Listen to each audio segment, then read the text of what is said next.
시장의 시그널을 짚어보고 수익을 만들어가는 시간. 안녕하세요. 마켓 시그널 온앤오프의 진행을 맡은 이채은입니다. 미국의 2월 소비자 물가 지수가 예상치를 밑돌았습니다. 물가가 예상보다 약하게 나오면서 스태그플레이션에 대한 우려는 일부 완화가 되어가고 있는 모습인데요. 이에 대해 시장에서는 국내 증시가 다시금 반동 동력을 확보해갈 수 있을 것이다라는 기대감 모이고 있습니다. 오늘은 시장의 다양한 이슈들 속에서도 중심을 잡아주시는 예병문 전문가님 모셔보겠습니다. 전문가님 어서 오세요. 네, 안녕하세요. 네, 반갑습니다. 전문가님께서 항상 다양한 이야기 전해주고 계시는데요. 오늘도 그 강의들 만나보기에 앞서서 시장 상황 잠시 짚어보겠습니다.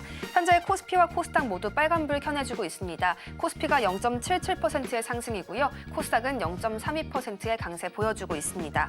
수급적인 측면도 보겠습니다. 코스피는 기관의 매수세만이 들어와 있고요. 코스닥은 개인의 매수세만 확인되고 있습니다. 오늘 시장 전문가님께서는 어떻게 보고 계실지 바로 진단을 부탁드려보도록 하겠습니다. 전문가님, 3월 20일에 있는 대내적인 이슈들 항상 짚어주고 계시는데 오늘 장에서는 시장 어떻게 주목해가면 좋을까요? 그렇죠.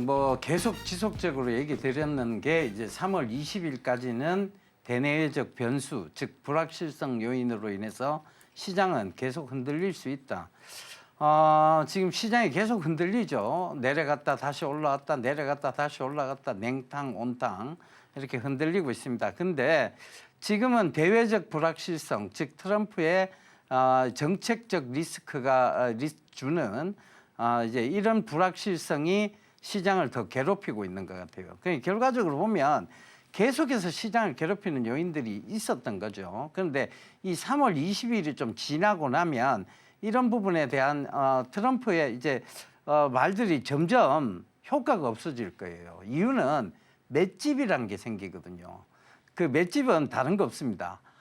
트럼프가 말 한마디 했어요. 처음엔 뜨끔합니다. 이건 뭐 진짜 큰일 나는 거 아니야?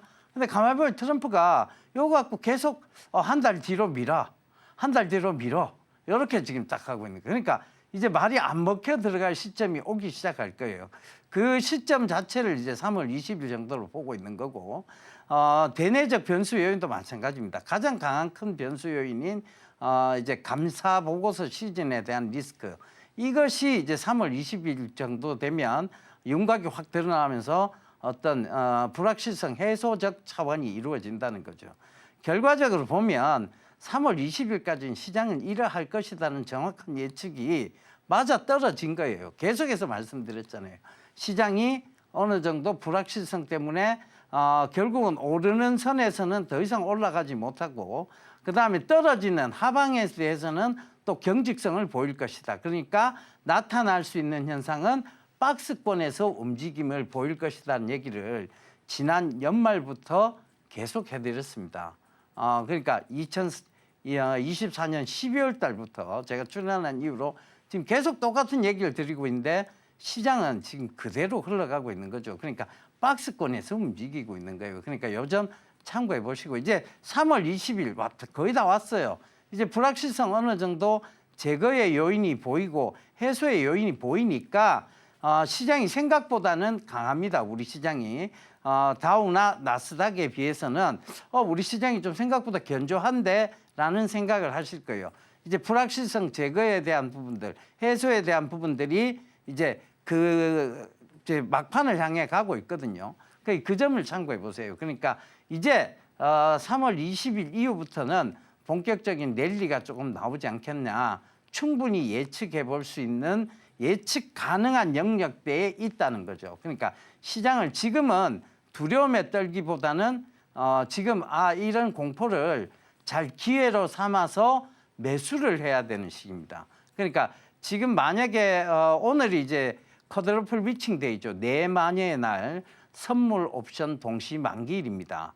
자, 만약에 오늘 내일 정도에 내만여가 심수를 부려서 변동성이 크게 나오면 이때는 어떻게 받아들이셔야 되냐. 이게 다시 하락하는 거 아니야? 라고 받아들이실 게 아니고 이제 불확실성 해소래. 이거 지나면 괜찮아진대. 이거 지나면 랠리가 나온대. 이 관점에서 받아들이셔서 공포를 매수하는 전략이 맞다는 거죠. 지금 반도체 관련주들 굉장히 좋습니다. 그리고 바이오 관련주들도 여전히 좋다는 것. 그리고 식음료 관련주 괜찮다는 것. 그러니까 이렇게 보시면 돼요. 자, 지금 전체적인 지수가 안 좋아요. 그리고 종목이 또 지금 지수가 안 좋으니까 종목들이 안 좋아요. 근데 업황은 살아있는 것들이 있어요. 그게 뭐냐? 제약바이오, 그다음에 IT 반도체 쪽, 그다음에 식음료 쪽이라는 겁니다. 그리고 방산 여전히 살아있죠. 방산 너무 강해요. 그죠? 그러니까 이런 것들이 살아있다는 거.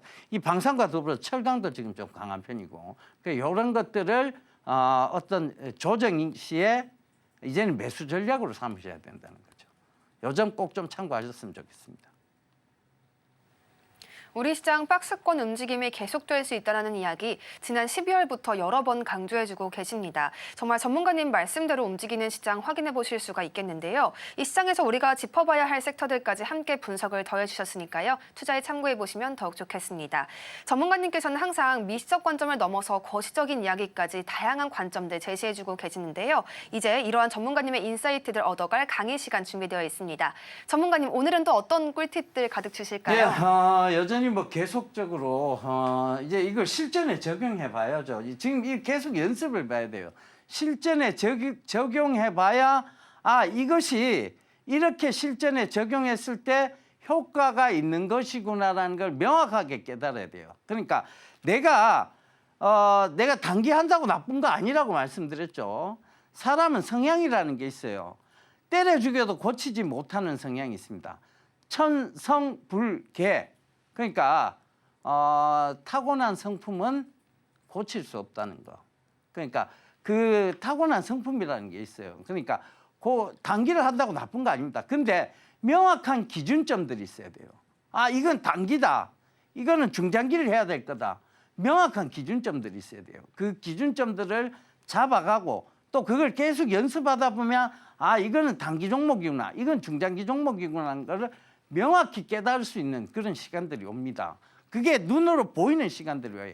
그거는 결국은 배운 것을 토대로 계속 그러니까 우리가 연습을 해야 돼요. 예, 노력을 해야 됩니다. 그래서 그런 부분들을 좀 계속해서 지속적으로 해보자고요. 그래서 자 오늘도 그 강의 시작하도록 하겠습니다. 연습을 해보자고요. 자 이거는 뭐 계속 지금 말씀드렸던 거고. 실전 강의 바로 들어갈게요. 자, 오늘 날짜, 이건 오늘 날짜 경제지는 아니에요. 그러니까 제가 일주일간 계속 경제지 짚어보다가 미리 이제 조금 잡아놨던 거예요. 그런 걸 여러분들께 오늘 이제 말씀드립니다. 유한양행, 폐암 신약, 렉나자가 영국도 뚫었다. 자, 이렇게 얘기를 합니다. 영국이 아스트라제네카 즉 렉나자의 이제 이제 우리가 이제 비소폐암 이거죠. 비소폐암 치료제, 비소세포 폐암 치료제입니다. 요거의 종주국이라고 부를 수 있는 게 영국이에요. 근데 이 영국을 뚫어서 렉나자가 이제 그걸 하면 이게 결국은 마일스톤이라는 걸 봤는데 이 마일스톤이 뭐냐면 단계적 기술료입니다. 그러니까 단계적으로 어떤 국가를 뚫고 들어가면 단계적으로 기술료를 받는 거죠. 그죠? 그리고 또 그 판매량이 늘어나면 개런티를 또 받겠죠. 그러니까 그게 지금 유한양행의 어떤 이익으로 바로 직결될 수 있는 건데 영국을 뚫었어요. 그렇다는 것은 마일스톤 단계적 기술료를 이제 받을 수 있는 소지가 높아지기 시작하는 거죠. 그러면서 미국, 유럽, 그죠? 심지어는 이 비소세포 폐암 치료, 요거는 동양 쪽에서 많이 나와요. 그러니까 서양인들보다는 동양인이 더 많이 걸리는 병이라고 보시면 돼요. 근데 이제 중국 허가, 그 다음에 일본 허가, 일본과 중국, 요거까지 렉나자를 쓸 수 있는 허가를 받으면 이게 가장 까다로운 영국에서 시판 허가를 받았는데 여기는 오히려 쉬워요. 가장 까다로운 즉 종주국에서 시판 허가를 받았어.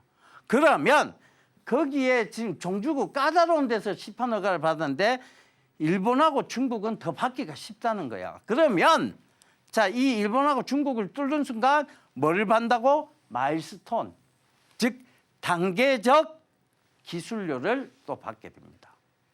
그러면 당연히 이건 실적과 직결되는 거죠. 그럼 저번에도 이 유한양양을 설명할 때 제가 저나 저에게는 열척의 배가 남아 있습니다. 이 얘기를 드렸어요. 그죠? 이 열척의 배. 그러니까 아직까지 임상을 진행하고 있는 약들이 더 많이 남아 있다는 거예요. 그러면 지금은 뭐가 높아야 돼요? 기대감이 훨씬 높다는 얘기입니다. 그래서 12만 원 기준점을 말씀드렸어요. 12만 원 밑으로 떨어져 주면 매수를 하는 게 맞다. 자, 지금부터는 12만 원 밑으로 떨어져서 올라오면 매도하고 또 떨어져 주면 매수하고에 대한 부분들을 이제는 지금 매수하면 쭉 끌고 가야 돼요. 제가 3월 20일이 지나면 랠리가 올 수 있다고 말씀드렸잖아요. 3월 20일 이후부터는 랠리의 기준점이 보인다. 즉 불확실성 해소가 보인다라고 얘기했잖아요. 그러면 지금 3월 20일 이전에 지금 이제 거의 다 왔잖아요. 그죠? 3월 20일 이전에 매수한 거는 들고 가야 되는 거예요.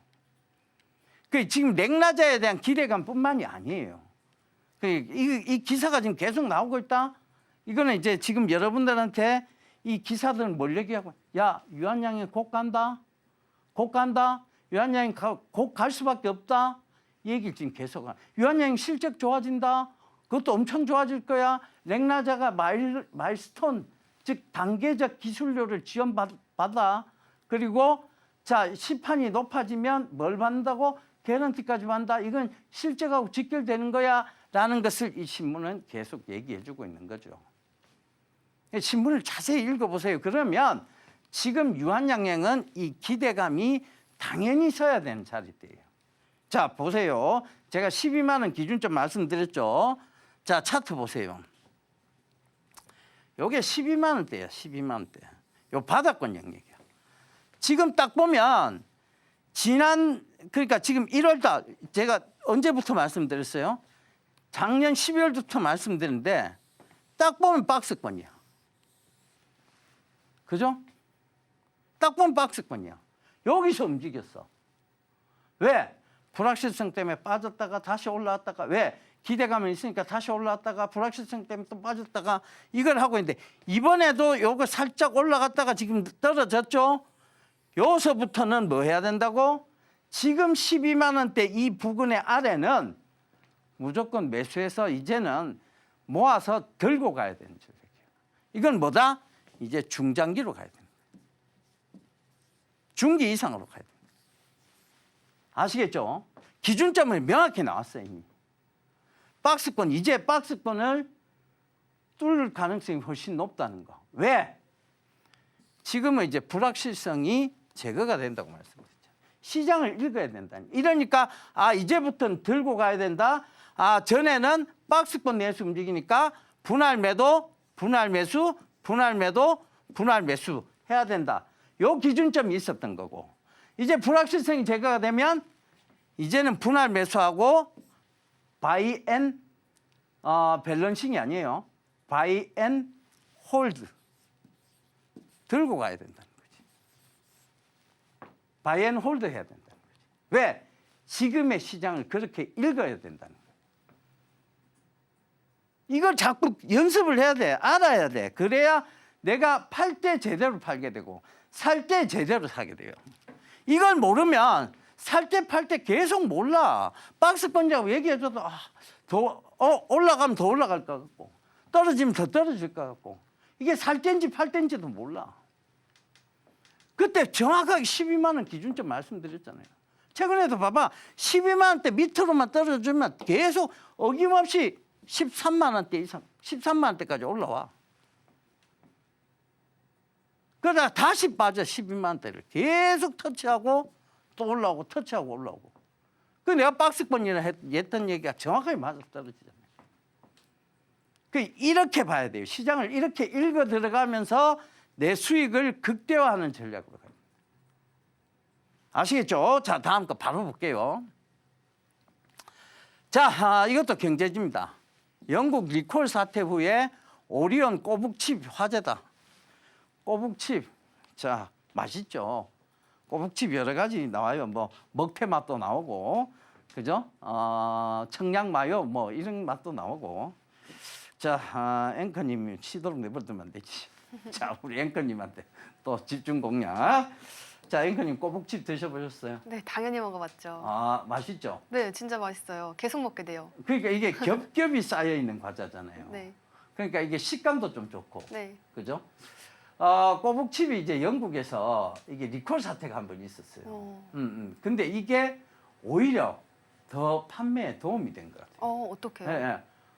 꼬북칩이 뭐길래 이러다가 사람이 맛을 보기 시작한 아. 거예요. 근데 먹어보면 맛있거든요, 꼬북칩이. 네. 그리고 뭐 이 오리온 또 대표적인 음식 있잖아요, 그죠? 대표적인 정, 네, 초코파이. 네, 초코파이 좋아해요? 좋아해요. 초코파이 좋아하는구나. 가만 보면 오리온 음식을 되게 좋아하는 것 같아요. 오리온. 다 좋아하죠, 과자는. 네, 오리온 쪽을. 자, 그러니까 봐, 지금 이런 K 스낵, 그죠? K 스낵조차도 지금 K 푸드의 열풍에 힘입어서 같이 인기가 있어지는데 이걸 즉 우리가 꼬북칩의 어떤 리콜 사태가 오히려 뭐가 된다고? 판매에 도움이 된다. 이런 걸 우리가 흔히 뭐라고 얘기를 해요? 노이즈 마케팅이라고 얘기합니다. 노이즈 마케팅. 노이즈 마케팅.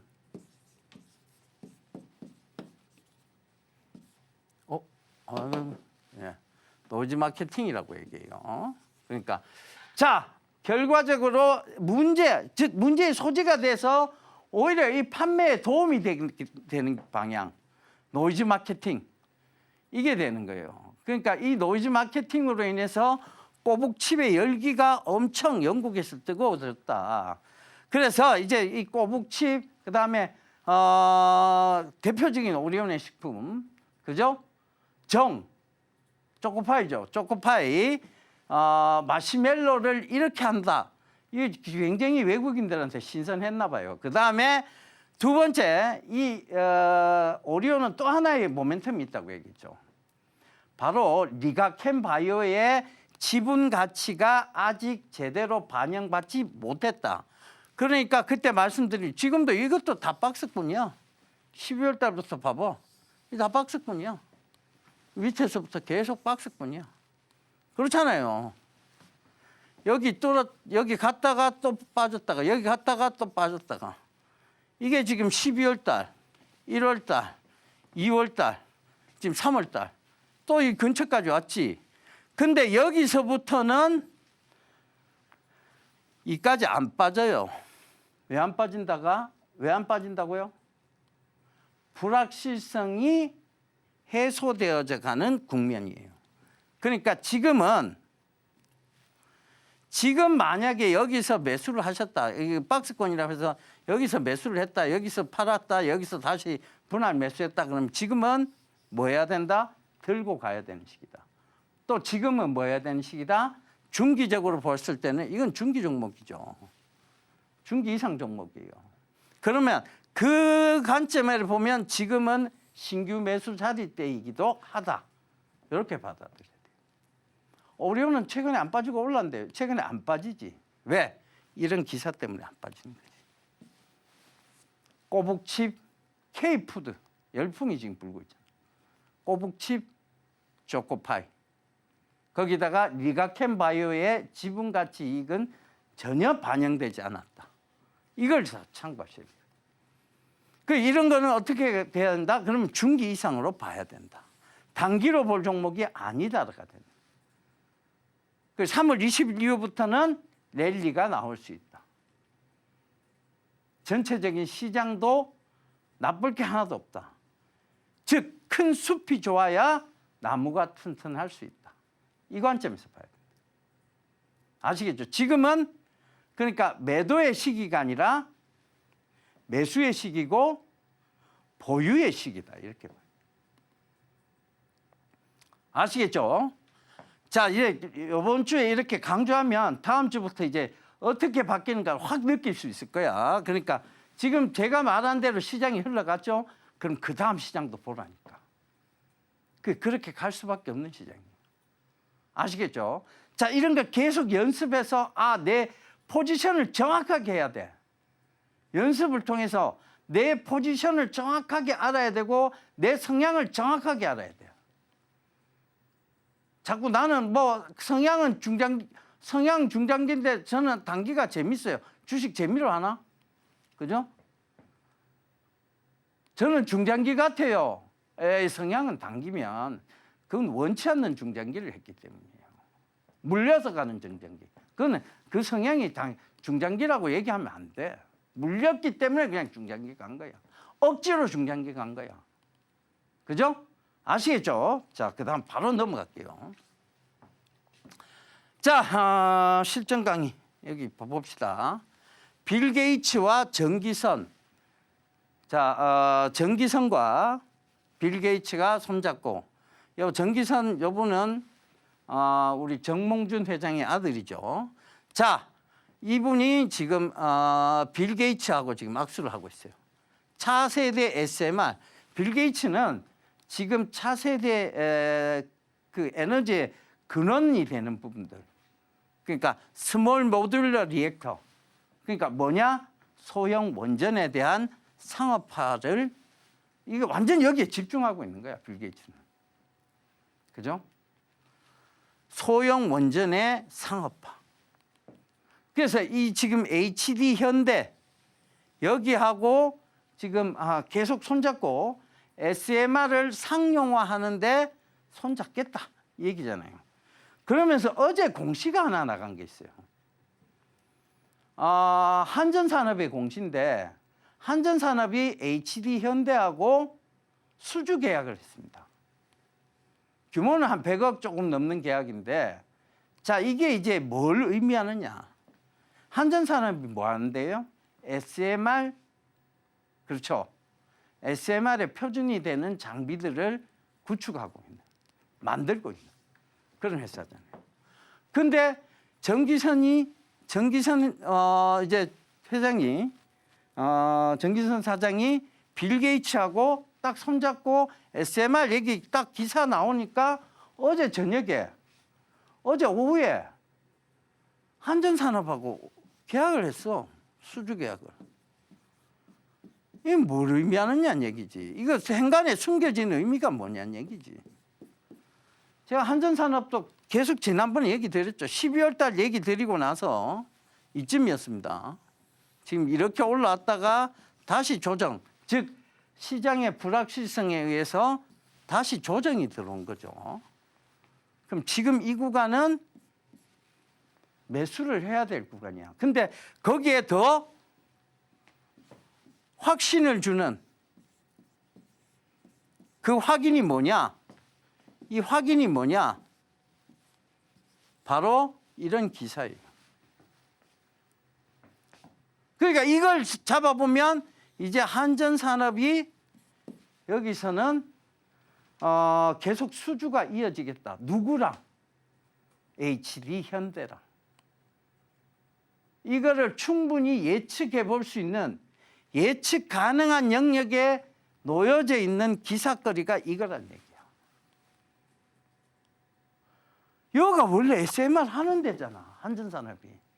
SMR 하는 데야. 근데 갑자기 정기선이 빌 게이츠하고 SMR을 한대.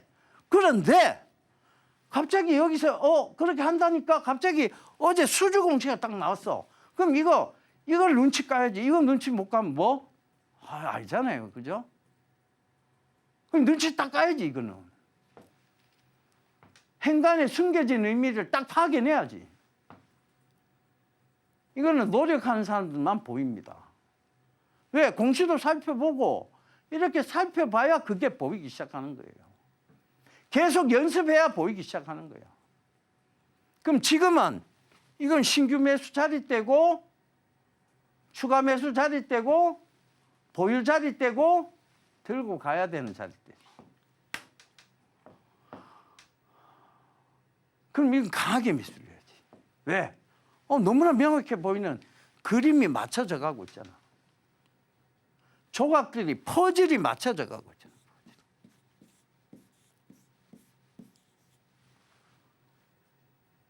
확신이 돼 가고 있잖아. 뭘 통해서? 확인을 통해서. 아시겠죠? 그러니까 그 관점에서 봐야 된다. 이 중장기 무조건 가야 돼. 이건 중기 이상이야. 중장기로 가야 된다. 아시겠죠? 자, 바로 오늘 연습 빨리 해봅시다. 자, 하이니켈. 이 공시가 하나 나온 게 있어요. 공시를 한번 살펴볼게요. 하이니켈 양극재 중장기 공급 계약 체결. 자, 이 금액이 얼마인데요? 공급 금액 3조 5,180억입니다. 3조 5,184억 184억 3,600만 원입니다. 공급 가액이 3조가 넘어요. 야, 어디 어느 회사인데 수주 공시가 3조가 돼요. 와, 잘 들어보세요. 그죠? 그다음에 최근 매출액 대비 비해서도 75%나 돼. 이 회사 최근 매출액에 75%나 되는 금액이야. 와, 이거 대박 아니에요? 자, 그다음 대규모 법인 여부는 해당된다. 그다음에 계약 상대는 하이폰이에요. 왜 계약 상대를 얘기 안 해요? 회사와의 관계 하이폰이다. 판매 공급 지역 하이폰이다. 시작일 하이폰이다. 종료일 하이폰이다. 계약금 선급금 유무는 계약금은 아직 안 받았다. 요거는 공시를 했고, 대금 지급 조건에 대해서는 또 하이폰이에요. 이래 없는 게 더 많아요. 그러니까 여기 밑에 적어놨죠. 자, 공시 유보 관련 내용에 대해서는 유보 사유는 경영상 비밀 유지예요. 경영상 비밀 유지. 이 비밀 유지 계약을 우리가 흔히 NDA라고 합니다. 철저하게 감춰 놓는 거지. 비밀 유지 계약 조건. NDA가 지금 있는 거예요. 근데 자, 여기에서 힌트를 잡아보죠. 하이니켈, 그러니까 자, 하이니켈에 대한 회사, 우리나라의 회사죠. LNF입니다. 이거 LNF의 공시니까 이거는 우리가 당연히 알 수 있는 거예요. 계약 상대방은 어디일까요? 계약 상대방. 이걸 이제 면밀히 검토해 봤어요. 추리를 해보니 일본이에요. 일본의 파나소닉사입니다. 이걸로 추정이 됩니다. 파나소닉. 자동차용 배터리를 만드는 회사죠. 자동차용 배터리를 만드는데 얘들 파나소닉이 어디에 대부분 납품해요? 테슬라에 납품해요. 테슬라에 납품하고 근데 여기서 그게 있어요. 여기서 이 기사가 하나 난 것도 있는데 기사의 내용을 잘 보면 하이니켈은 우리가 양극재 90% 이상이 니켈일 때, 양극재 중에서 90% 이상의 비중이 니켈일 때 이걸 하이니켈이라고 합니다. 자, 우리가 흔히 삼원계 배터리 NCM 니켈 코발트 망간, NCA 니켈 코발트 알루미늄이에요. 근데 공통적으로 들어가는 건 NC죠. 니켈 코발트예요. 근데 코발트 양은 적어도 돼. 근데 니켈의 양이 적으면 배터리의 효율이 떨어집니다. 근데 이 니켈의 용량을 늘린 것, 즉 이 양극재의 NCM, NCA 중에 니켈의 함유량이 90% 이상 되는 것을 하이니켈 배터리라고 해요. 그럼 96% 이상 되는 건 니켈의 함유량이 96% 이상 되는 걸 뭐라고 부르냐면 울트라 니켈이라고 해요. 울트라 니켈 배터리라고. 이걸 하이 니켈 배터리. 이걸 울트라 니켈 배터리라고. 자, 근데 파나소닉에서 울트라 니켈을 요구를 했습니다. 하이 니켈도 요구를 하고 울트라 니켈도 요구를 했어요. 울트라 니켈은 어디 있어요? 자동차에는 안 쓰여요. 울트라 니켈 배터리는 어디 쓰일까 과연? 자, 앵커님. 하이 니켈만 해도 되게 진짜 이 고성능 배터리예요. 네. 근데 울트라 니켈은 어디 쓰일까 과연? 더 고성능이 필요한 곳이 더 어디가 고성능이 있을까요? 필요한 곳이겠죠. 네. 지금 테슬라가 하는 그러면 지금 자동차잖아요. 네. 근데 거기에 울트라 니켈까지는 필요 없을 것 같고. 울트라 니켈 테슬라가 만드는 것 중에 뭐가 울트라 니켈이 필요할까? 우주선 쪽으로 가야 되지 않을까요? 아닐 것 같아요. 아, 그래요? 테슬라가 지금 로봇을 만들고 있죠. 아, 이 로봇에도 2차 전지가 필수적인 거죠. 네. 로봇은 가정용이기 때문에 더 고효율이 필요할 거예요. 더 충전이 빠르게 되고 더 고효율이 필요할 거예요. 네. 그죠? 네. 그렇다고 로봇에다가 뭐 이만한 배터리를 달고 로봇이 다닐 수는 없잖아요. 그러다 보면 로봇이 배터리 그냥 들고 왔다 갔다 거리는 것밖에 안 되잖아요. 맞아요. 그러니까 울트라 니켈을 쓸 수밖에 없는 거예요. 그러니까 이 울트라 니켈은 어디에? 테슬라가 만들고 있는 로봇에 쓰일 것이다라고 예측 가능해진 거예요. 네. 그러니까 그러면 지금 LNF의 울트라 니켈은 어디? 테슬라의 로봇 배터리 2차 전지 여기에 들어갈 것 같고, 그 다음에 하이 니켈은 자동차 쪽에 들어가는데 왜 이때까지 중국산 그죠? LFP 쓴다고 앨런 머스크가 그렇게 얘기를 했잖아요. 근데 지금 앨런 머스크가 충성하고 있는 누가 있어요? 앨런 머스크가 지금 누구한테 충성하고 있습니까? 앵커님 누구한테 충성하고 있어요? 트럼프와 잘 그렇죠. 지내고 있죠. 트럼프한테 충성하고 있잖아요. 트럼프가 지금 중국하고 뭐 하고 있어요? 관세 전쟁하고 있잖아요. 우리 앵커님 똑똑해. 그러니까 중국하고 관세 전쟁하고 있고, 그러면서 중국산 원료 쓴 배터리까지 아예 쓰지 마라, 하지 마라. 야, 트럼프가 하지 마 이랬는데 앨런 머스크가 우리는 그래도 테슬라에는 중국산 저가 배터리 이거 써야 돼. LFP 쓸 거야. 이렇게 되면 트럼프하고 머스크하고 어떻게 돼요? 등을 싹 돌리게 되잖아. 근데 오늘 아침에 어떤 기사가 나왔어요. 트럼프가 테슬라 차량을 구입해서 둘이 사진 찍고 뭐 난리가 났죠. 그렇게 친하다, 브로맨스. 우리는 아직도 든든한 브로맨스다. 이렇게 지금 얘기하면서 난리 났지. 그게 뭐냐? 둘의 관계가 아직 끈끈하다는 얘기예요. 그러니까 이 앨런 머스크 입장에서 보면 지금 이 LFP를 못 쓰는 거지. 반사적 이익이 어디로 온다고? 한국산 배터리로 올 수밖에 없는 거예요. 중국 그 쓰지 마 이렇게 됐거든. 관세 더 올릴 거야, 쓰지 마 이렇게 됐어요. 그럼 굳이 LFP 쓸까? 아니지. 3원계를 쓰겠지. 그것도 오히려 고효율에. 지금 앨런 머스크가 주장하고 있는 것은 구동 모터 3개짜리, 그죠? 모델 X도 그렇고 모델 S도 그렇고 지금 고부가가치 차량에 대해서는 이제 이 지금 구동 모터 3개짜리를 쓰기, 플래드 모델을 내놓기 시작했어요. 그 플래드 모델에 LFP를 쓸 수 있을까? 그 고급차에 1억이 전부 넘어가는 그 고급차에?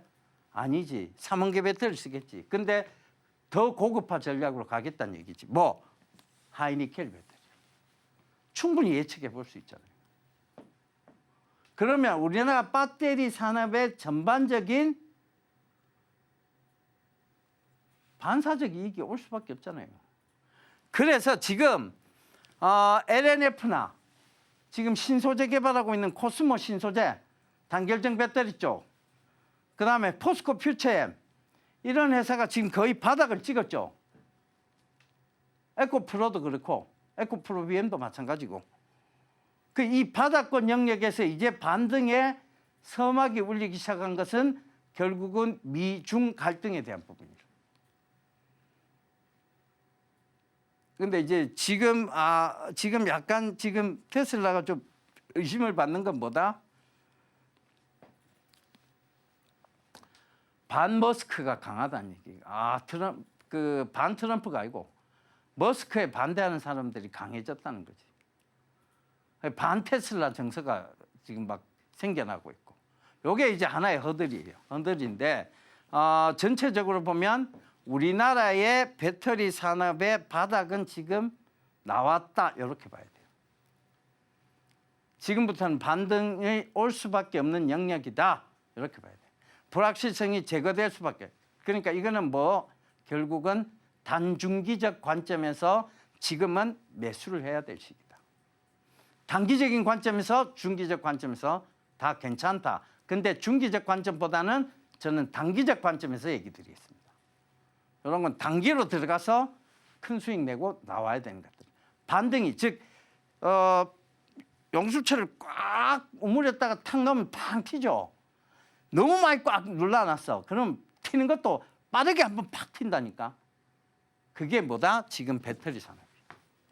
근데 3조 5천억이나 수준은 따냈고 요게 지금 어떻게 전체적인 뭐가 낙수 효과, 즉 반사적 이익에 대한 낙수 효과가 생길 수 있다는 거죠. 그러니까 LNF, 코스모 신소재, 포스코 퓨처엠, 그다음에 에코프로비엠, 에코프로 이런 종목군들. 일단 금양은 좀 뺄게요. 금양은 지금 최근에 관리 종목 지정돼서 조금은 빼놓고 이제 조금 빼놓고 보겠습니다. 관리 종목 지정이 되면 이게 자금 구하기가 되게 힘들어져요. 기관들이 관리 종목 지정이 되면 자금을 안 대줍니다. 여신이 잘 안 나와. 그 다음에 이제 관리 종목 되는 순간 금융권으로부터 대출도 상환 압박을 더 받을 확률이 높아져요. 그냥 이제 이게 여신이 증액하고 이런 게 잘 안 돼. 그러니까 그런 부분들이 지금 금양의 악재가 될 수 있어서 그래요. 그걸 빼고 나머지는 이제 이렇게 관심 종목을 두시고 지금은 단기적으로 봤을 때 매수 관점이다. 이렇게 봐야 되는 거예요. 아시겠죠? 자, 그래서 요거 꼭 좀 참고해 보세요. 뭐 LNF 다시 한번 얘기 드리자면 LNF, 코스모 신소재, 에코프로비엠, 에코프로, 그다음 포스코 퓨처엠 이렇습니다. 전부 안정적인 종목이잖아요, 그죠? 그러니까 여러분들이 지금 들어가는 구간에서는 손해 볼 일이 없다. 이렇게 단기적인 관점에서 유효하다. 이렇게 보시면 될 것 같아요. 아시겠죠? 자, 그래서 얘기 이어가 보도록 하겠습니다. 자, 제가 요거는 현장 탐방 갔다 왔던 얘기예요. 결국은 제가 늘 강조드렸죠. 우리가 눈에 보이는 가치, 눈으로 볼 수 있는 가치는 이미 내가 볼 수 있다는 건 다른 사람들도 다 볼 수 있다는 거예요. 그래서 눈으로 보이지 않는 가치가 훨씬 중요하다. 그래서 행간에 숨겨진 의미를 찾는 게 더 중요하고, 그 다음에 이렇게 이런 게 어떤 시장에 어떤 영향을 미칠 것이다라는 것을 미리 예측해 보는 게 훨씬 중요하다. 그것은 눈으로 보이는 가치가 아니다라고 얘기했어요. 주식 시장에서 눈으로 보이는 가장 큰, 눈으로 딱 보이는 가치가 있어. 그게 뭐냐? 차트예요. 눈으로 딱 보이는 가치가 있어. 뭐냐? 재무제표예요. 근데 지금 현재 재무제표가 중요하냐? 아니야. 하나도 안 중요해. 더 중요한 건 과거의 재무제표. 즉, 그 과거의 지금까지의 재무제표를 다 훑어봐서 미래를 예측하는 게 훨씬 중요해. 왜? 과거 아무리 뒤져봤자 과거로 수익 안 나. 우리 집에 금송아지 100마리 있어봤자 그거는 그 옛날 얘기야. 그러면 지금 더 중요한 건 우리 집에 금송아지 100마리를 살 수 있는 미래 예측이 훨씬 중요한 거예요. 미래 재무제표가 훨씬 중요해. 근데 그걸 어떻게 봐? 볼 수 없으니 과거 재무제표와 지금 것의 재무제표를 종합적으로 판단해서 미래의 것을 유추 해석하는 거예요. 그게 역사를 되짚어 보는 거야. 차트 하나도 안 중요해. 그거 지나간 거 들고 백날 설명하 10시간도 설명해요. 지나간 거 들고 설명하라 그러면. 여기서 이평선 맞고 올라갔네. 여기서 골든 크로스 발생이 올라갔네. 여기서 자 볼린저 밴드 상단 맞고 떨어졌네. 10시간 이상 설명하라 해도 설명해. 지나놓고 왜 설명 뭐해. 더 중요한 건 그 차트를 그릴 수 있는 게 더 중요해요.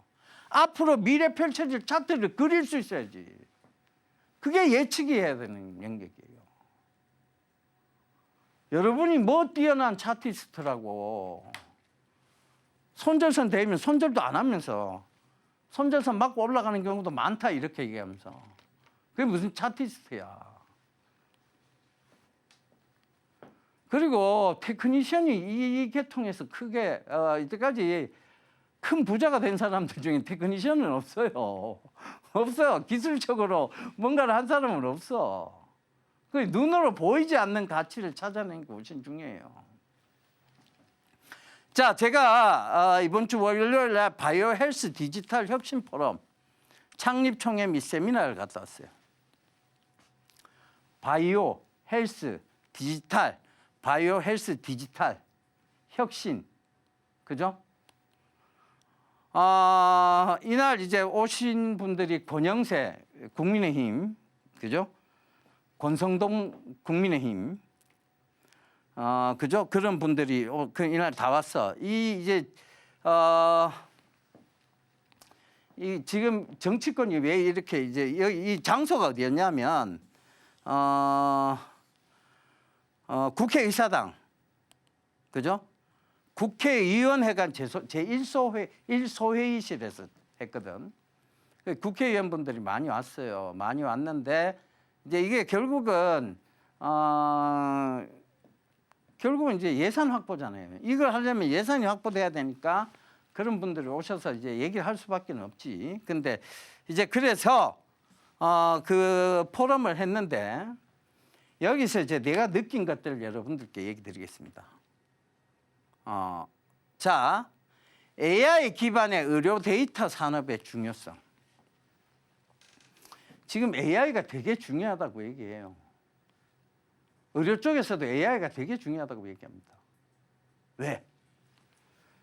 자, AI 분석을 통한 진단 정확도를 향상할 수 있다.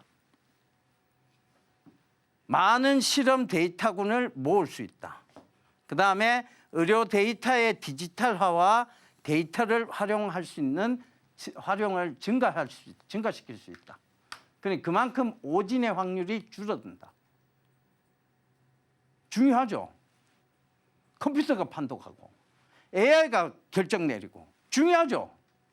왜 중요할까요? 지금까지 우리의 병원의 체계는 앵커님, 우리가 앵커님 몸이 안 좋아가 병원을 가요. 네. 그럼 누구하고 대화해요? 의사 선생님하고 하죠. 의사 선생님하고 대화를 하죠. 네. 그럼 그 의사 선생님이 몇 가지 검사를 해보자 그러죠. 맞아요. 예. 어떻게 아프냐에 따라서 엑스레이도 찍어보고, 그죠? 근데 MRI도 찍기도 하고, 그죠? 그 엑스레이와 MRI 누가 판독해줘요? 의사가 합니다. 의사 선생님이 판독하죠. 지금까지. 네. 그죠? 그래, 지금 맞아요. 지금 앵커님이 한 얘기가 맞아. 근데 지금 이제부터 이 AI가 접목이 되면 누가 판독을 해요? AI가 판독을 합니다. 의사가 판독을 안 해요. 그럼 의사가 판독을 하면 의사 직업이 없어지는 아니죠. 판독은 얘들이 하지만 결정에 대한 부분은 의사가 하겠죠. 근데 판독에 대한 힘을 빌리면 의사가 뭐가 줄어들어요? 의사 선생님들이 이걸 도입할 수밖에 없는 가장 큰 유혹이 있어요. 뭐가 줄어들어요? 내가 판독 안 했다. 오진에 대한 부분이 줄어들 수 있을 오진에 대한 부분 줄어드는 것도 있을 거예요. 왜? 정확도가 높아가니까. 근데 그 오진이 생겼을 때 뭐에 대한 부분이 줄어듭니까?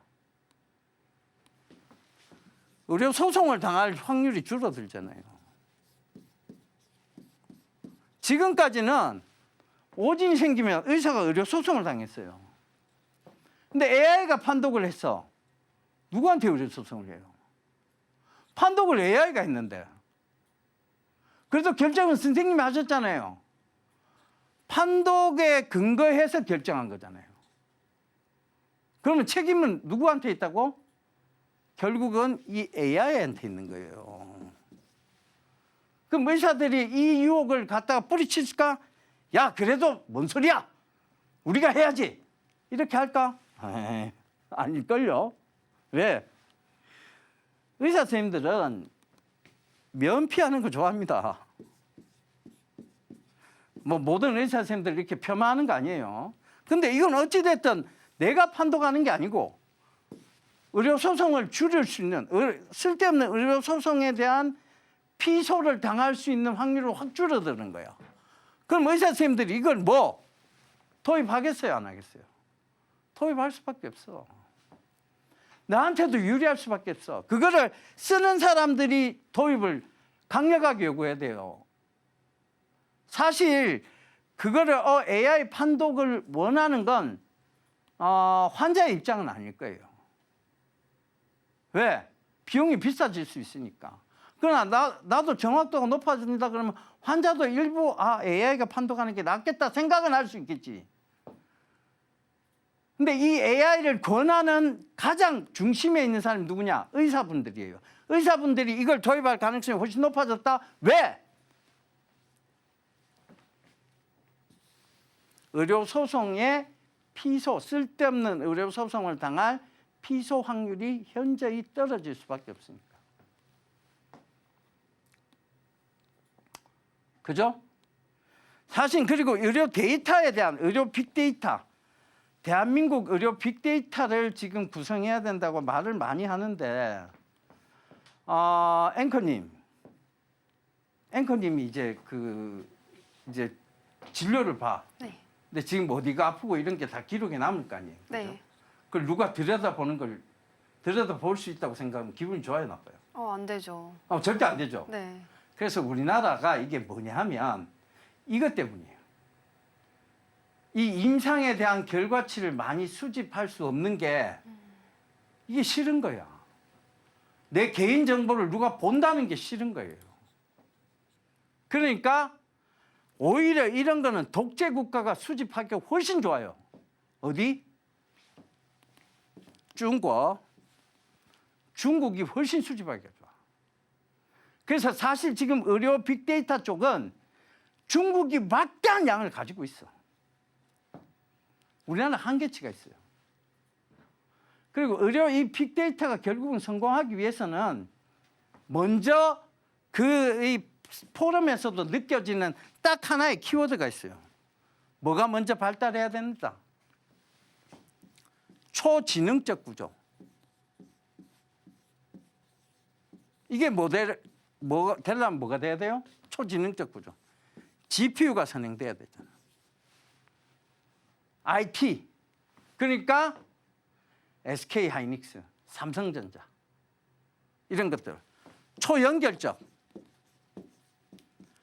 빨리 이거 마무리합시다. 초연결적. 뭐냐? SK텔레콤, 네트워크. 초현실적. 가상세계. AI 판독. 뭐냐? 자, 바로 이거 보자고요. 왜 마음이 급하니까. 자, 루닛, 딥노이드예요. 이거는 지금 AI 판독에 대한 지금 저점까지 다 내려와 있어요. 단중기 다 좋습니다. 그러니까 이렇게 좀 보시자고요.